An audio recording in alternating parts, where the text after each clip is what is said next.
اور مجھے افسوس ہوا وہ ایک یوٹیوبر رجب نامی اس نے یزید تیری جد لعنت بے شمار. دیکھو ہمارے اسلام کے اندر گندے بندے کی وجہ سے اس کے ماں باپ اور اس کی نسل کو کچھ نہیں کہا جا سکتا. یہ ہمارے اسلام کا حسن ہے.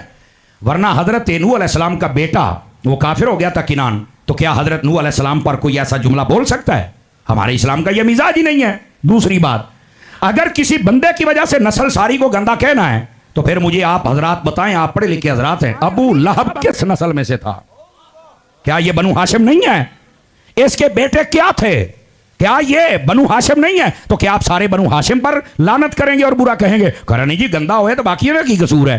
تو میں نے کہا یہی تو ہم آپ کو سمجھا رہے ہیں میری جان. اگر کوئی بندہ گندا ہو جائے تو اس کی وجہ سے باقی ساری نسل کو کچھ نہیں. اور یہی بنو امیہ کے بارے میں ہماری اہل سنت کا نظریہ ہے. جتنے گندے بندے ہیں وہ مثل مروان ہوں یا یزید ہوں, ہمارا ان سے کوئی تعلق نہیں. لیکن اگر عثمان غنی جیسا بندہ ہو, بنو امیہ کے بارے میں بھی اہل سنت کا نظریہ یہ ہے. بعض لوگ کہتے ہیں بنو امیہ میں یزید تھا, مروان تھا, لہذا ہم سب پر لعنت کر دیں. او بھئی آپ کون ہیں؟ کون سی مخلوق ہے؟ کیا آپ کو کوئی علم کی ہوا نہیں لگی؟ میں کہہ رہا ہوں کہ حضرت نوح علیہ السلام کا بیٹا ہے, کیا کہو گے؟ ابو لہب اور اس کے بیٹے ہیں بنو ہاشم کو کیا کہو گے؟ کہتے ہیں ہم تو ان کی وجہ سے نہیں کہہ سکتے. تو میں نے کہا پھر یزید کو برا کہہ جتنا کہنا ہے, اور تو اتنا نہیں کہہ سکتا جتنا ہم کہتے ہیں. تیری جرت ہی نہیں ہے. سمجھ آ رہی نا؟ چونکہ لوگوں نے تو یزید کا بہانہ بنایا ہوا, اصل بات تو صحابہ کے خلاف کرنی ہوتی ہے نا.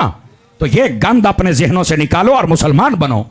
اور میں یہ کہہ رہا ہوں اس کے علاوہ جتنے بنو امیہ ہیں, آپ دیکھیں نبی پاک صلی اللہ علیہ وسلم آپ نے 3 بیٹیاں بنو امیہ کو دی ہیں.